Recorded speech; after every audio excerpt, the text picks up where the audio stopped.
How so-called centrists became everything they loathed and ridiculed about the left is nothing short of remarkable. Here was their standard critique of the left. The left was stuck in the past, mostly the 1970s. It was defined by what it was against rather than what it was, lacking any coherent ideas, mostly relying on slogans instead. It was a protest party, obsessed with principle and purity over power. It was prone to conspiracy theories. It believed in a crude form of false consciousness, that is, the masses were easily manipulated sheep who were brainwashed by right-wing propaganda. It looked for traitors, not converts, showing intolerance, sometimes abusively so, towards opponents. It was a cranky social media bubble. It was obsessed with a narrative of betrayal on the part of the labor leadership. Today, it's centrists, obsessively stuck in the past, either the new Labour period, or simply treating before Brexit as a decent, reasonable time before everyone and everything went mad. They are defined by what they're against, Brexit and Corbynism, but lack any coherent ideas of their own. The 2015 Labour leadership contest brutally exposed their lack of ideas or vision, as has the near-total collapse of centrist-led social democratic parties on the European continent. A brutal review of a new book by Philip Collins, former Blair speechwriter who is plotting to create a new centrist party, underlines this lack of any original ideas, in contrast to a left which is an intellectual ferment. Now it's the turn of those who once criticized Corbyn for turning Labour into a protest party, to rely on organizing mass protests, even denouncing a man they once decried as a lifetime protester for not turning up to their protests.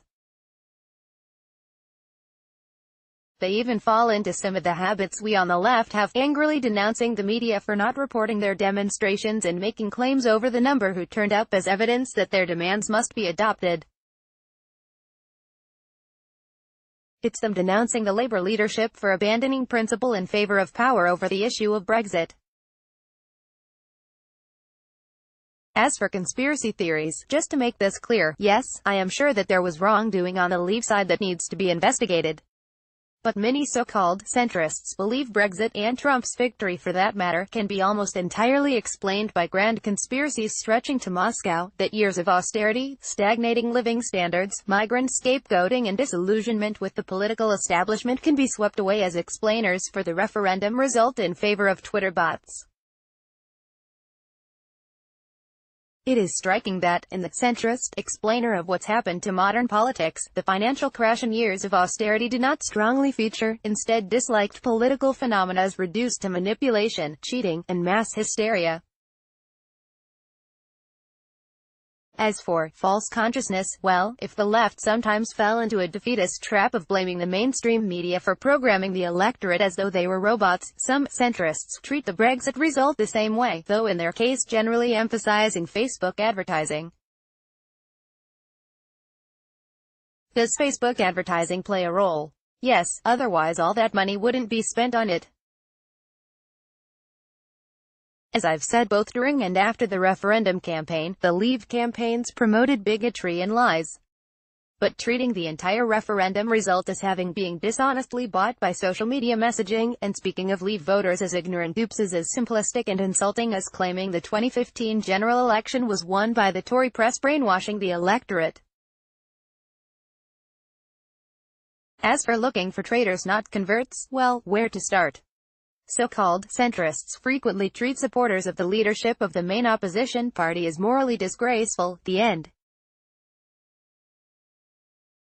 Whilst online abuse is generally framed as a left-wing phenomenon, a preposterous but cynically effective attempt to portray the left as an abusive, intolerant rebel, a centrist online ecosystem obsessively pours abuse on the left. Here's some recent fruity examples. It was the left generally dismissed as a cranky social media phenomenon, and yes, there are cranky left-wingers on Twitter. But there is almost no discussion of what have been described as online aggro-centrists, particularly those with the. This narrative is a linchpin of modern centrism, that even though Labour has no majority, they see no contradiction in constantly emphasizing that Labour didn't win in 2017, and even though it has repeatedly and relentlessly voted against the Tories' Brexit proposals, with the government generally saved by so-called Tory rebels who don't rebel. The Labour leadership is blamed for its betrayal over Brexit and held somehow responsible for the government's own decisions. There is one key difference. Centrists have a sense of entitlement the left never had, that they somehow represented the natural order of things before being absurdly displaced by political madness, that they have been displaced by some sort of administrative error which just needs to be corrected so their sanity can reign again. They also enjoy substantial influence and patronage within the media and the Parliamentary Labour Party, in a way the left did not in its dog days. But nonetheless, it is striking how so-called centrists have become all of the things they loathed, and yes, ridiculed the left for. The reason I say so-called centrists is because there is no agreed term for this political faction. For most people outside of the political bubble, left and right are abstract terms which make no sense. Most like to see their own beliefs as moderate and common sense, which is what centrist means to many, but what they actually believe isn't in any way the same as what politicos calling themselves centrists believe. This article explains in detail why. Most are broadly in the Blairite tradition, but regard Blairite as intended to be insulting.